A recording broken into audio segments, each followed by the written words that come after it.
Good morning students, how are you? कैसे हैं आप सब? I hope you are fine and healthy.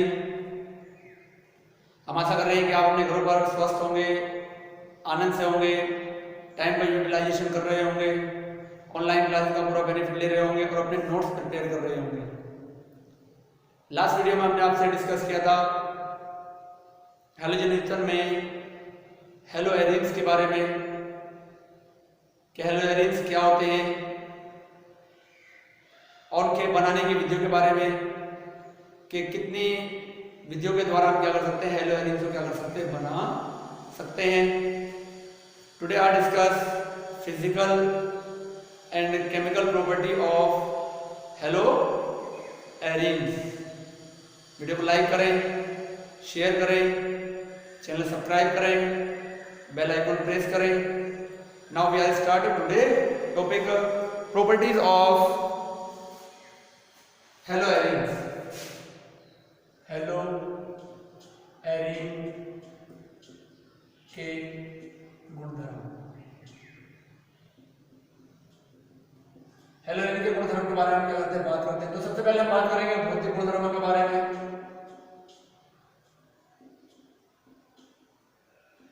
उसके बाद बात करेंगे हम रासायनिक गुणधर्मों के बारे में। तो भौतिक गुणधर्म में क्या होता है, हेलोएरीन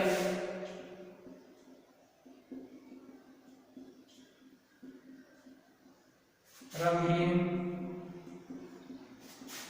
के लिए द्रव या ठोस अवस्था में होते हैं। ठीक है, द्रव या ठोस अवस्था में होते हैं, पहली प्रॉपर्टी है। सेकंड, जल में अघुलनशील होते हैं, क्योंकि जल में वही घुलता है जो जल के साथ हाइड्रोजन बॉन्डिंग बना लेता है। तो जल में क्या होता है, ये अघुलनशील होते हैं। थर्ड कंडीशन है कार्बनिक विलायकों में विलय होते हैं।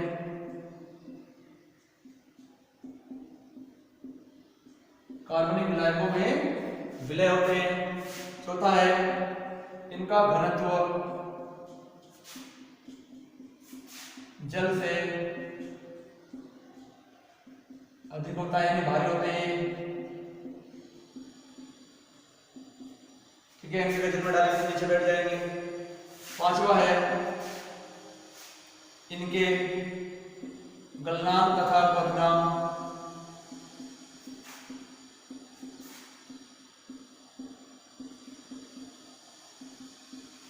अणुभार बढ़ने पर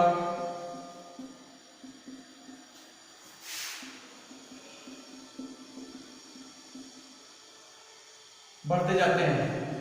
ठीक है, अणुभार बढ़ेगा तो बढ़ते चले जाएंगे। इसी में ऐसा कर देंगे हम एल्किल आयोडाइड,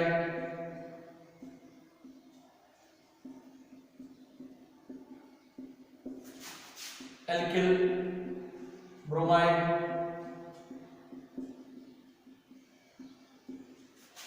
एल्किल क्लोराइड,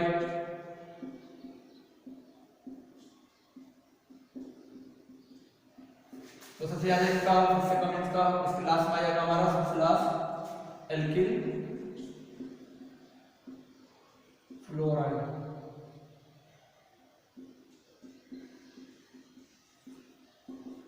तो गलनांक और क्वथनांक क्या होते हैं, इस सीक्वेंस में क्या होते हैं, बढ़ते चले जाते हैं।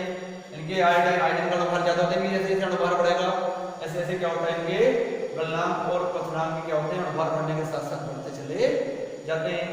तो ये क्या है, फिजिकल प्रॉपर्टी है। पहले क्या होते हैं, रंगहीन होते हैं, तेलीय द्रव या ठोस अवस्था में पाए जाते हैं। जल में घुलनशील होते हैं, एब्सेंस ऑफ हाइड्रोजन बॉन्डिंग के कारण से। कार्बनिक विलायकों में घुलनशील होते हैं। इनका घनत्व जो होता है वो जल से क्या होता है, अधिक होता है। गलनांक तथा क्वथनांक अणुभार बढ़ने पर क्या होते हैं, बढ़ते चले जाते हैं। एल्किल आयोडाइड का गलनांक और क्वथनांक सबसे ज्यादा होगा और एल्किल फ्लोराइड का गलनांक और क्वथनांक क्या होता है, सबसे कम होता है। ठीक है, चलिए हम बात करते हैं इनके रासायनिक गुणधर्मों के बारे में। इनमें कौन कौन से रासायनिक गुणधर्म पाए जाते हैं, कौन कौन सी रासायनिक अभिक्रियाएं ये क्या करते हैं, प्रदर्शित करते हैं। उनके बारे में हम डिस्कस करते हैं। रासायनिक गुणधर्म,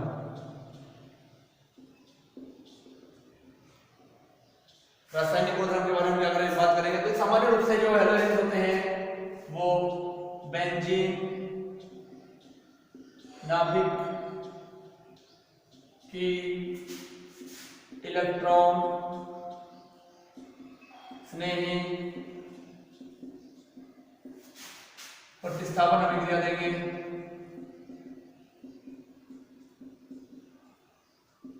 ठीक है, दूसरी अभिक्रिया क्या देते हैं, धातुओं से क्रिया देते हैं।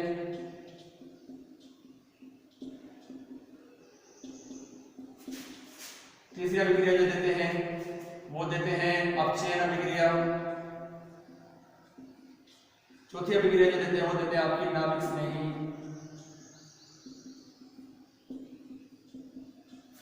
प्रतिस्थापन अभिक्रिया।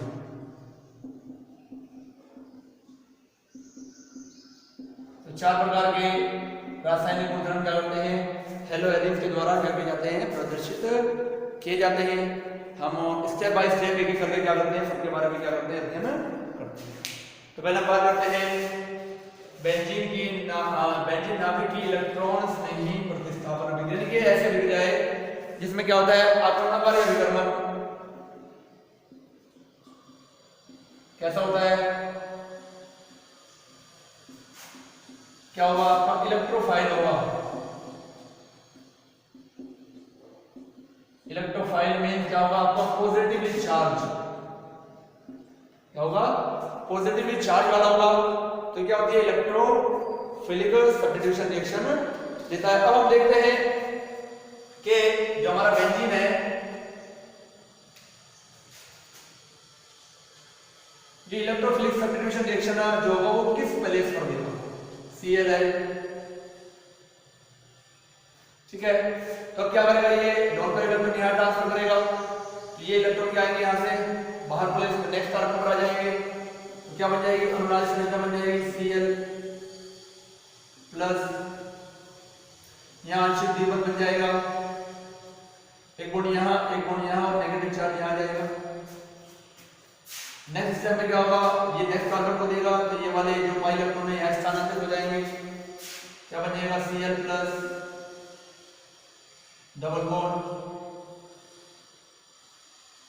इलेक्ट्रॉन अंदर जाएंगे तो एक बॉन्ड यहां बन जाएगा और यहां पर क्या जाएगा, नेगेटिव चार्ज एक बॉन्ड यहां रहेगा।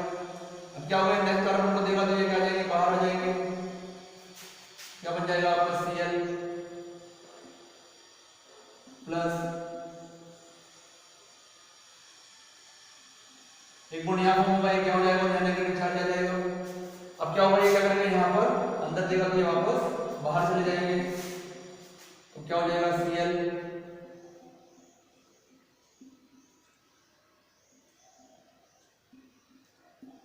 इस प्रकार से क्या हो जाएगी, संरचना प्राप्त हो जाएगी। तो आपको दिखाई दे रहा है इन तीनों संरचनाओं में क्या दिखाई दे रहा है कि यहाँ पर इस पोजीशन पर क्या नेगेटिव चार्ज रिप्रेजेंटेड हो रहा है। तो नेगेटिव चार्ज रिप्रेजेंटेड होने का क्या कारण है कि यहाँ पर ये बता रहा है कि यहाँ इलेक्ट्रॉन डेंसिटी क्या है, हायर है। क्या है, इलेक्ट्रॉन का घनत्व क्या है, यहाँ पर हायर है। तो जो इलेक्ट्रोफाइल होता है वो हमारा पॉजिटिव चार्ज वाला होता है। तो इसको क्या चाहिए, क्योंकि इलेक्ट्रॉन डिफिशिएंट है तो इसको क्या चाहिए, ऐसा प्लेस चाहिए जहां पर क्या होगा, इलेक्ट्रॉनों की अधिकता हो। तो इलेक्ट्रॉनों की अधिकता कहां दिखाई दे रही है, इस प्लेस पर, इस प्लेस पर, इस प्लेस पर। ये प्लेस होता है आपका ऑर्थो प्लेस, जो होता है आपका पैरा, और ये होता है आपका क्या, ऑर्थो होता है। मैंने आपको बताया था, डिस्कस किया था मैंने, कोई अगर आपके पास क्या है, कंपाउंड्स है, इसमें कोई फंक्शनल ग्रुप अटैच है तो इसके जस्ट नियरेस्ट वाली पोजीशन होती है आपकी ऑर्थो पोजीशन। वन प्लेस छोड़कर जो होती है आपकी मेटा पोजीशन, ये हो जाएगी आपकी ऑर्थो पोजीशन, ये हो जाएगी आपकी मेटा पोजीशन। और जस्ट अपोजिट कहीं भी जोड़ सकते हैं, अपोजिट वाली होती है आपकी पैरा पोजीशन। ये पोजीशन आपकी कौन सी, ऑर्थो है, ये वाली भी ऑर्थो है, ये क्या आपका पैरा है। तो क्या देगा, इस प्रकार की जो इलेक्ट्रॉन से प्रतिस्थापन अभिक्रियाएं हैं वो कहां किस प्लेस पर देगा, वो आपका ऑर्थो और पैरा प्लेस पर क्या करेगा, इलेक्ट्रॉन स्नेही प्रतिस्थापन अभिक्रियाओं को प्रदर्शित करेगा। क्योंकि यहाँ पर इलेक्ट्रॉन डेंसिटी क्या है, हायर दिखाई दे रही है। मेटा पर ये क्या करेगा, इलेक्ट्रॉन स्नेही प्रतिस्थापन अभिक्रियाएं नहीं देता है। ठीक है, तो स्क्रीनशॉट ले लीजिए आप इसका।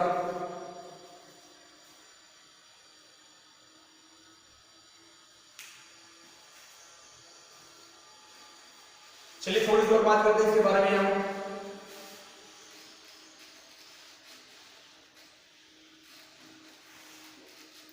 अब क्वेश्चन ये राइज हो सकता है, क्वेश्चन बन सकता है हेलो एरी, ठीक है, इलेक्ट्रॉन्स नहीं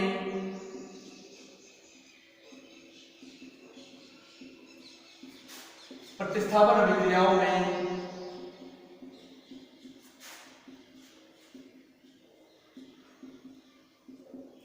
के प्रति बेंजीन से कम क्रियाशील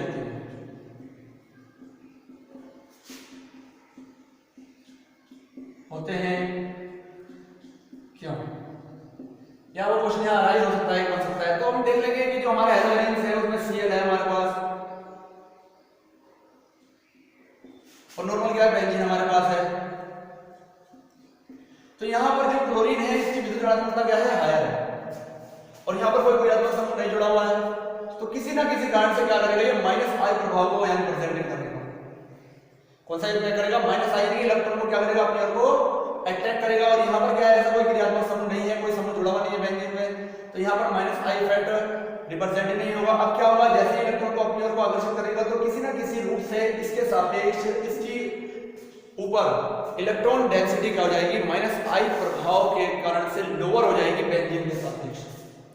अब जब लोअर हो जाएगी तो लोअर होते क्या हो जाएगा, फिर ये जो हो जाएगा ना हेलोजेन जो होता है, यहाँ इलेक्ट्रॉन्स में ही प्रतिस्थापन अभिक्रियाओं में बेंजीन के प्रति क्या हो जाता है, कम क्रियाशील हो जाता है। ठीक है, लीफ आंसर ये आएगा -I क्लोरीन परमाणु के या हैलाइड परमाणु के क्या -I प्रभाव के कारण से बेंजीन नाभिक पर इलेक्ट्रॉन घनत्व क्या होता है, घट जाता है, जिस कारण से ये इलेक्ट्रॉन्स नहीं प्रतिस्थापन अभिक्रियाओं में बेंजीन से क्या होते हैं, कम क्रियाशील होते हैं। ठीक है, तो ये रिएक्शन है। अब हम देख लेते हैं कि इलेक्ट्रॉन्स नहीं प्रतिस्थापन अभिक्रिया कौन कौन से देता है। पहली होती है हेलोजनीकरण, दूसरी होती है आपकी नाइट्रीकरण, तीसरी होती है आपकी सल्फोनीकरण,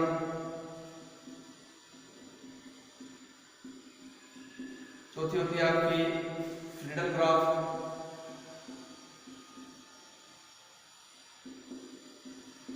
ठीक है। हेलोजनीकरण में कोई हेलोजन वाहक और हेलोजन से रिएक्शन होगी, हेलोजन प्लस हेलोजन वाहक ले जाने वाला, ठीक है। यहाँ पर रिएक्शन होगी आपकी HNO3 नाइट्रिक अम्ल प्लस H2SO4 की प्रेजेंस में। यहाँ पर रिएक्शन होती है H2SO4 से। यहाँ पर रिएक्शन होती है आपकी, ये दो प्रकार की होती है, एक तो होता है इसका एल्कलीकरण,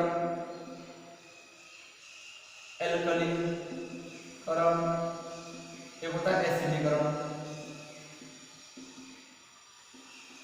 एल्कलीकरण में हम एसिड क्लोराइड और एसिडीकरण में acid chloride in the presence of anhydrous निर्जल AlCl3 और एनहाइड्रस AlCl3 की प्रेजेंस में। तो क्या है, अब याद रखना है जब भी हम बेंजीन नाभिक के किसी भी कंपाउंड्स की बात करते हैं कि जो बेंजीन से व्युत्पन्न हुआ है, तो लगभग ये 4 प्रकार की रासायनिक अभिक्रियाएं सारे के सारे कंपाउंड देते हैं। रेयर कंडीशन होती है जिनमें कुछ जो कंपाउंड्स होते हैं इनमें से कोई अभिक्रिया नहीं देते हैं, ठीक है।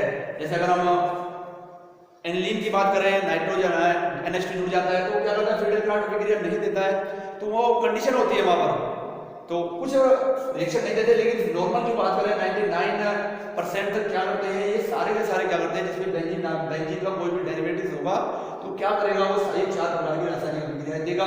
उनका क्रियाकारक भी हमेशा क्या रहेगा, सेम ही रहेगा। या हेलोजन होगा, हेलोजन वाहक होगा, नाइट्रिक अम्ल होगा, सल्फ्यूरिक अम्ल होगा या सल्फ्यूरिक अम्ल होगा, ये सारे के सारे सेम ही रहेंगे। हाँ, प्रोडक्ट भी आपके क्या होंगे, लगभग सेम से ही बनते हैं, बट आपको यहाँ पर यह ध्यान रखना होगा कि ऑर्थो पैरा पर कौन दे रहे हैं, ऑर्थो और पैरा पर कौन देते हैं और मेटा पर कौन देते हैं। ये पोजीशन आपको ध्यान रखनी होगी कि कौन सा समूह का प्रभाव कौन सा है, कि ऑर्थो पैरा डेरिवेटिव है या फिर वो मेटा डेरिवेटिव्स है, बस उसकी प्लेस चेंज होगी। जो ऑर्थो पर देगा वो पैरा पर भी देगा, क्योंकि क्या होता है इन दोनों का मिक्सचर प्राप्त होता है। पैरा जो होता है वो मेजर प्रोडक्ट होता है, और ऑर्थो जो होता है लगभग क्या होता है ज्यादातर कंडीशन में क्या होता है आपका माइनर प्रोडक्ट होता है। तो ये चीज आपको क्या रखनी है, क्लियर रखनी है कि हमेशा क्या होगी, यही क्या होगी क्रियाएं होंगी।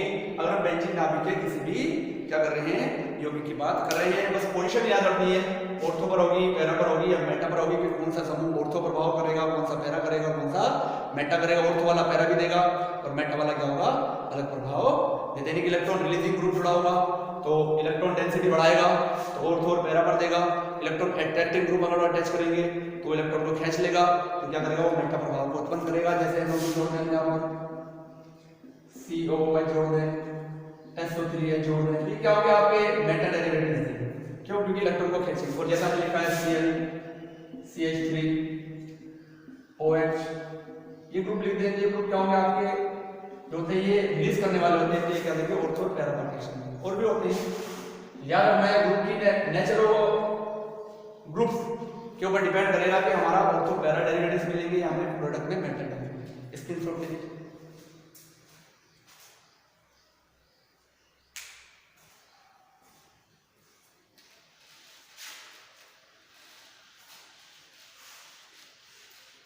चलिए हम बात करते हैं अब एक एक करके सारी इलेक्ट्रॉन्स में ही प्रतिस्थापन क्रिया के बारे में। ये जो किस प्रकार की फॉर्म में क्या होता है, ये इलेक्ट्रॉन्स में ही प्रतिस्थापन क्रियाएं। तो फर्स्ट हम बात करते हैं हैलोजनीकरण। तो हैलोजनीकरण में क्या होगा, हाइड्रोजन की रिएक्शन होगी, ठीक है। तो हम ले सकते हैं क्या, chlorobenzene Cl plus Cl2 in the presence of FeCl3 halogen भाग। तो क्या होगा, ऑर्थो और पैरा से डिस्प्लेस करेगा, तो क्या बन जाएगा यहाँ पर Cl, क्योंकि इलेक्ट्रॉन डेंसिटी हमने बताया कहाँ पर आया है, तो Cl अटैच हो जाएगा यहाँ Cl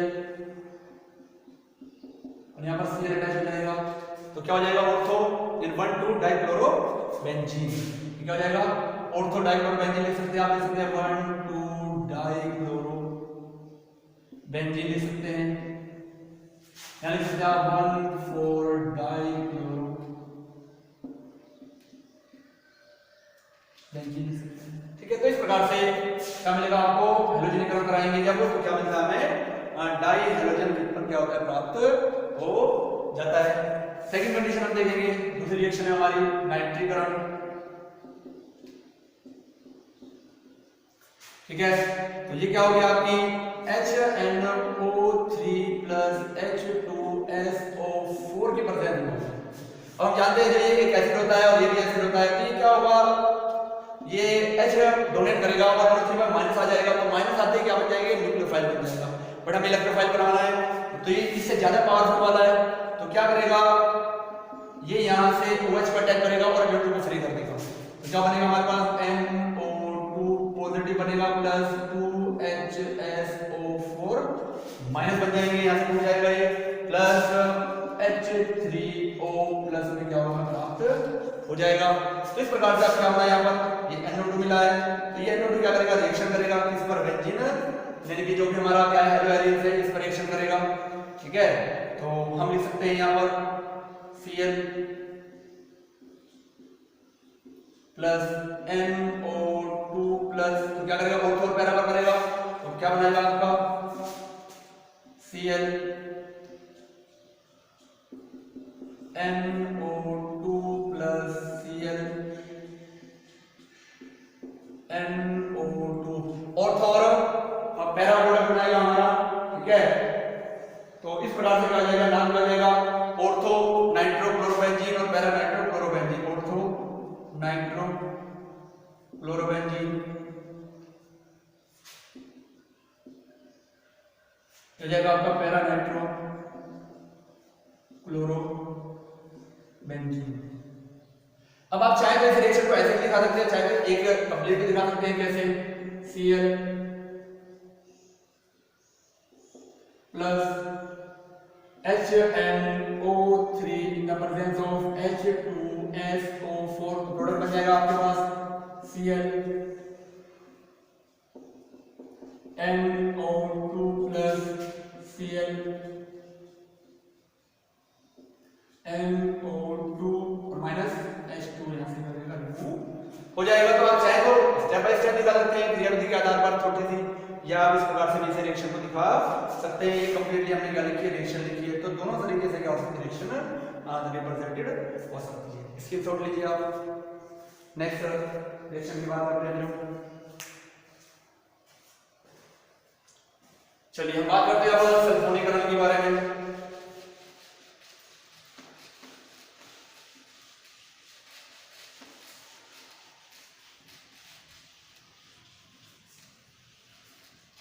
सल्फोनीकरण के बारे में बात करते हैं। सल्फोनीकरण में क्या होगा, सल्फ्यूरिक एसिड से रिएक्शन होगी, ठीक है। तो सल्फोनीकरण,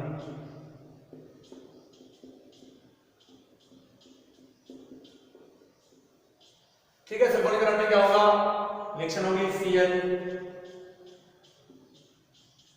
इससे रिएक्शन होगी H2SO4 इन, हाँ फिर रिएक्शन होगी तो क्या बन जाएगा आपके पास, ऑर्थो और पैरा डेरिवेटिव बनेगा SO3H प्लस Cl SO3H और माइनस क्या निकल जाएगा आपका H2 वाला हो जाएगा क्या आपका ऑर्थोक्लोरो बेंजीन सल्फोनिक एसिड हो जाएगा आपका पैराक्लोरो बेंजीन सल्फोनिक एसिड हो जाएगा आपका, ठीक है। अब SO3H कैसे जुड़ा है इसे देख लेते हैं। हमारे पास जो H2SO4 के क्रिया हो जाएगी H2SO4 से, तो क्या करेगा, एक H2SO4 SO3H प्लस में कन्वर्ट हो जाएगा, दूसरा क्या करेगा HSO4 माइनस में कन्वर्ट हो जाएगा, ठीक है। तो एक प्लस में होगा एक माइनस में हो गया, बाकी क्या बचेगा आपको साइड प्रोडक्ट के रूप में बच जाएगा क्या आपका H2O की प्राप्ति हो जाएगी, ठीक है। तो इस प्रकार से क्या होता है, ये SO3H बन गया। अब ये क्या है आपका इलेक्ट्रोफाइल है, इसके ऊपर माइनस है, ये न्यूक्लियोफाइल है। तो इलेक्ट्रोफिलिक अभिक्रिया क्या करेगा, ये आसानी से क्या होता है, रिप्रेजेंटेड कर देता है। तो इस प्रकार से क्या होता है, SO3H जो होता है यहाँ पर अटैचमेंट हो जाता है, ठीक है। नेक्स्ट रिएक्शन है आपकी जो इलेक्ट्रॉन से प्रतिस्थापन अभिक्रिया है, वो है आपकी फ्रीडल क्राफ्ट एल्कलीकरण और फ्रीडल क्राफ्ट एसिडीकरण। नंबर 4 फ्रीडल क्राफ्ट एल्कलीकरण, एल्कलाइजेशन मींस रिएक्शन होगी CHCl3 से Cl plus CH3Cl in the presence of anhydrous AlCl3 और यहाँ से HCl निकल जाएगा, क्या बन जाएगा Cl यहाँ अटैच हो जाएगा, ठीक है। और यहाँ CH3 अटैच हो जाएगा प्लस Cl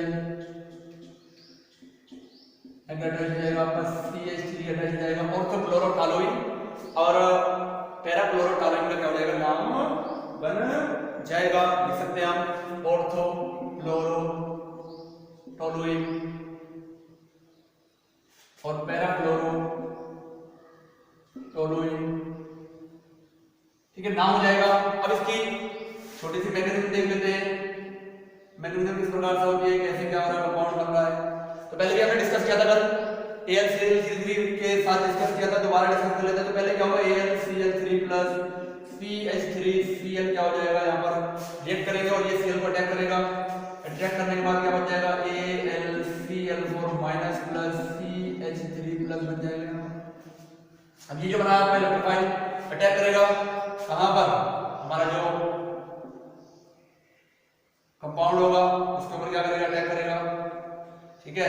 कहां पर अटैक करेगा, ठीक है, ये अटैक करेगा हमारा पोजीशन पर करेगा, कहीं भी कर सकता है, ये ऑर्थो पर करेगा या हमारा पैरा पर करेगा। तो ये क्या बन जाएगा, यहाँ पर CH3 आ गया हमारे पास, तो ये क्या करेगा हमारे पास CH3 प्लस क्या करेगा, यहाँ पर अटैक कर सकता है और यहाँ पर अटैक कर सकता है, दोनों जगह अटैक कर सकता है। फिर क्या होगा, ड्यू टू रेजोनेंस होगा।